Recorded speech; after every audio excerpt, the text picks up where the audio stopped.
से चलना। वैसे इसके बाद हमें द विजार्ड टावर का सीन दिखाया जाता है जहां आइरिस आ रही थी। जैसा मैंने सोचा था, वो लड़का जरा भी वैसा नहीं था। वो अपने अनुभव से युद्ध के तख्ते को पलट कर रख सकता है और भले से ही वो कोई मेज ना हो, लेकिन वो एक माहिर योद्धा है।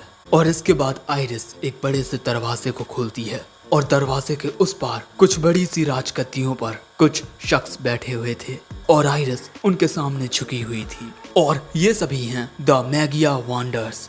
आइरिस कहती है, कहीं मेरे आने से आपको परेशानी तो नहीं हुई? कैरियट इंसिंडिया वाइसमैन कहता है, हम बस एक मीटिंग कर रहे थे कि अगर बैरियर टूट गया तो इस दुनिया पर किस तरह कयामत आएगी। दूसरा बंदा कहता है, आसमान के दूसरी ओर से द सेलेस्टियल होस्ट्स हम पर हमेशा अपनी नजरें लगाए हुए हैं। ये लड़की कहती है, हमें उस दिन के लिए काबिल लोगों की जरूरत है। तो वॉचर, क्या तुम्हें कोई काबिल शख्स मिला? आइरिस कहती है, अकेडमी में अपनी ऑब्जर्वेशन के दौरान मुझे एक काबिल शख्स मिला जो मैजिक का इस्तेमाल नहीं कर सकता, विल सेरफोर्ड, जिसके लिए ये तीनों मैगिया वांडर मना कर देते हैं। एलेनोर एल्जोस एल्फ कहती है, मैं अपने आसपास और वाहियात लोगों को नहीं चाहती। जियो थॉर्जियस रेनबोल्ट कहता है, तुम बहुत नासमझ हो, अगर कोई काबिल है तो हमें उसे लेना चाहिए। जिस पर वो लड़की कहती है, आखिर तुम जैसा एक आदमी यहाँ कर भी क्या रहा है? लेकिन तभी कैरियट इंसिंडिया वाइसमैन उन दोनों को शांत कर देता है। हमें जल्दबाजी करने की कोई जरूरत नहीं है, क्योंकि जल्द ही ग्रैंड मैजिक फेस्टिवल आने वाला है और उस फेस्टिवल के रिजल्ट्स पर हम अपना डिसीजन लेंगे। और इस बात से सभी एग्री करते हैं। लेकिन रेनबोल्ट कहता है कि अगर सब कुछ उन टॉप रिजल्ट्स पर मायने रखता तो आखिर हमने ये मीटिंग ही क्यों की? जिसके बाद वो वहाँ से गायब हो जाता है और फिर ये लड़की भी चली जाती है और उसके बाद वाइसमैन भी। और उनके जाने के बाद आइरिस कहती है, जिस लड़के के बारे में आपने मुझे बताया था वो सच में बहुत ही ज्यादा इंटरेस्टिंग है, लेडी एल्फेरिया। सो तभी एल्फेरिया फ्रॉस्ट रेक्स के मैजिक कोर को सम्मन करते हुए कहती है, विल, मैं तुम्हारा इंतजार कर रही हूँ। और इसी के साथ ही एपिसोड एंड हो जाता है।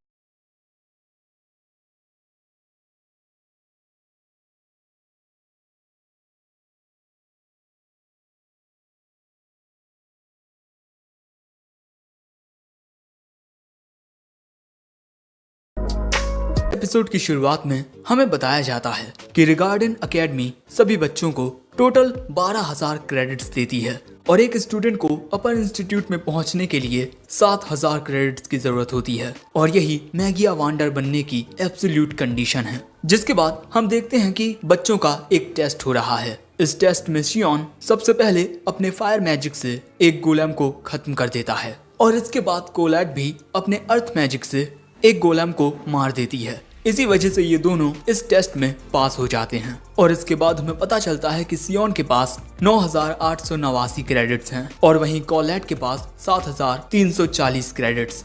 यहाँ विल भी एक गोलेम का सामना कर रहा था और वो उसे मुक्का मारकर हराने की कोशिश कर रहा था, जो देखकर दूसरे बच्चे कहते हैं, हे, एक मैजिकल एकेडमी में तुम फिजिकल स्ट्रेंथ का यूज कर रहे हो। लेकिन उनकी बातों से विल डिस्ट्रैक्ट हो जाता है और तभी वो गोलेम उसमें मुक्का मारकर उसे दूर फेंक देता है, जो देख दूसरे बच्चे विल का बहुत मजाक उड़ाते हैं। लेकिन इसके बाद एक लड़की अपने लाइटनिंग मैजिक से कुछ एरोज बनाकर उससे एक गोलेम पर हमला करती है। दूसरी ओर एक लड़का अपने विंड मैजिक से एक गोलेम को एक टोर्नेडो में फंसा देता है और इसके बाद ये लड़की गोलेम पर अपनी लाइटनिंग से हमला करके उसे खत्म कर देती है और उस लड़के के टोर्नेडो में फंसकर वो गोलेम वहीं फट जाता है।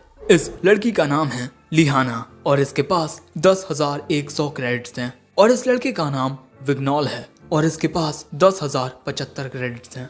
और इसके बाद आता है एक और लड़का जो अपने आइस मैजिक का यूज करके वहां पर मौजूद सारे गोलेम्स को एक ही बार में बर्फ में जमा देता है और इस लड़के का नाम जूलियस रेनबर्ग है और इसके पास 10,048 क्रेडिट्स हैं।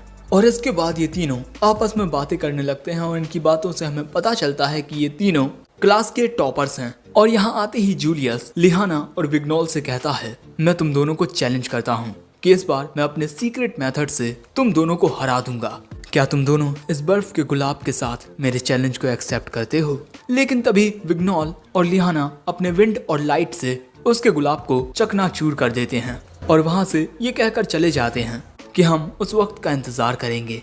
और वैसे दोस्तों, इन तीनों का अपर इंस्टीट्यूट में जाना तो पक्का है और वैसे एक स्टूडेंट के पास कितने क्रेडिट्स हैं यही देखकर उसकी काबिलियत का अंदाजा लगाया जाता है। और बेचारे विल के पास तो ग्रेजुएट होने जितने ही क्रेडिट्स नहीं हैं और ये विल का आखिरी साल है, जिस वजह से वो दुखी होता है। लेकिन तभी उसके पास जूलियस आकर कहता है, मेरे सामने से हटो कीड़े।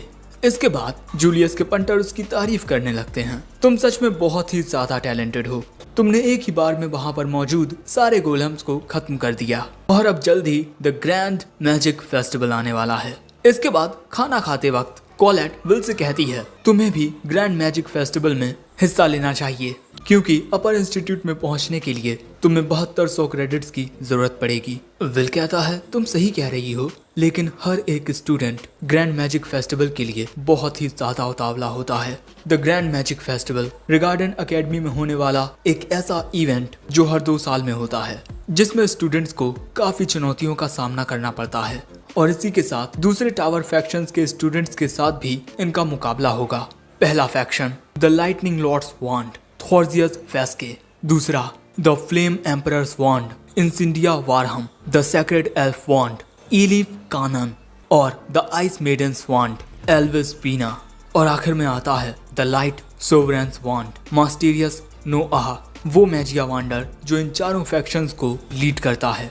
और अगर उन चारों फैक्शंस में से कोई एक तुम्हें चुन लेता है तब तुम एक टावर मेंबर बन जाओगे और इसी के साथ द ग्रैंड मैजिक फेस्टिवल में वॉचर्स भी होंगे जो बहुत ही ज्यादा टैलेंटेड होते हैं। विल कहता है, वॉचर्स? ये तो अकेडमी के 7 किस्सों में से एक है और इसके अलावा मैं तो बस ऑपरेशंस में सपोर्ट करूंगा, और इसके अलावा अगर मैंने उस इवेंट में हिस्सा लिया तो वो किसी स्पोर्ट्स इवेंट की तरह लगेगा।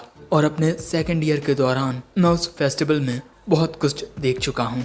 उस साल लोगों ने मुझे बहुत गालियाँ दी क्योंकि उनके मुताबिक मैंने रूल्स को तोड़ा था।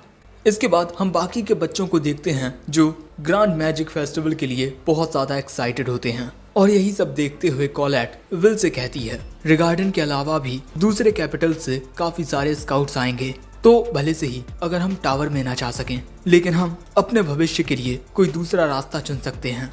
विल कहता है, इस फेस्टिवल में आपके पास एक बढ़िया मौका होता है कि आप दूसरों को अपनी काबिलियत दिखा सको। और अब कॉलेट फिर से कहती है, विल तुम्हें भी इस फेस्टिवल में हिस्सा लेना चाहिए। विल कहता है, अरे मैंने कहा ना, मैं तो मैजिक का भी यूज नहीं कर सकता। लेकिन तभी कॉलेट को कुछ महसूस होता है। वो विल को बताती है कि यहाँ पर एक बैरियर को कास्ट